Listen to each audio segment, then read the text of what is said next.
Brady Corbet, who is premiering his 3.5-hour historical drama, The Brutalist, at Venice Film Festival on Sunday, is shrugging off discourse around movie runtimes being too long.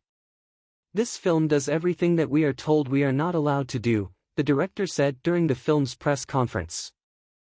"I think it's quite silly actually to have a conversation about runtime because that's like criticizing a book for being 700 pages instead of 100 pages.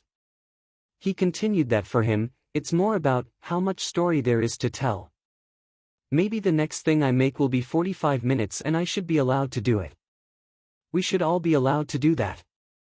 The idea we have to fit into a box is quite silly," he said. "We should be past that, it's 2024. As Harmony Korine once said, cinema is stuck in the birth canal. And I agree with him, so we should help it out." Corbet choked up a few times during the press conference, saying at one point, "This was an incredibly difficult film to make. I'm very emotional today because I've been working on it for 7 years and it felt very urgent every day for the better part of a decade. I'm just really grateful to anyone who spent 3.5 hours with it." The Brutalist follows 30 years in the life of Laszlo Toth, Adrian Brody, a Hungarian-born Jewish architect who survived the Holocaust, according to its synopsis. After the end of World War II, he emigrated to the United States with his wife, Ursabet Felicity Jones, to experience the American dream. Laszlo initially endures poverty and indignity, but he soon lands a contract with a mysterious and wealthy client, Harrison Lee Van Buren, Guy Pearce, that will change the course of his life. Brody turned to his mother, the photographer Sylvia Placi, for inspiration, saying his character is one that I felt immediate kinship and understanding for.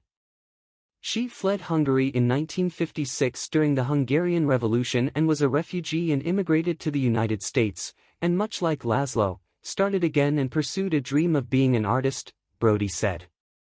"And I understand a great deal about the repercussions of that on her life and her work as an artist, which I think is a wonderful parallel with Laszlo's creations and how they evolve and how post-war psychology influences your work." The cast also includes Joe Alwyn, Alessandro Nivola, Jonathan Hyde, Isaac de Bancoul, Rafi Cassidy, Stacey Martin, Emma Laird and Peter Policarpo. In addition to directing the film, Corbet also co-wrote the script with his wife Mona Fastvold, The Sleepwalker. Actor-turned-director Corbet has premiered films at Venice twice before, with his 2015 directorial debut, The Childhood of a Leader, earning him the Luigi De Laurentiis Award for Best Debut Film and the Horizons Best Director Prize, and 2018's Vox Lux, competing for the Golden Lion. The Brutalist is also in the running for the festival's prestigious top prize.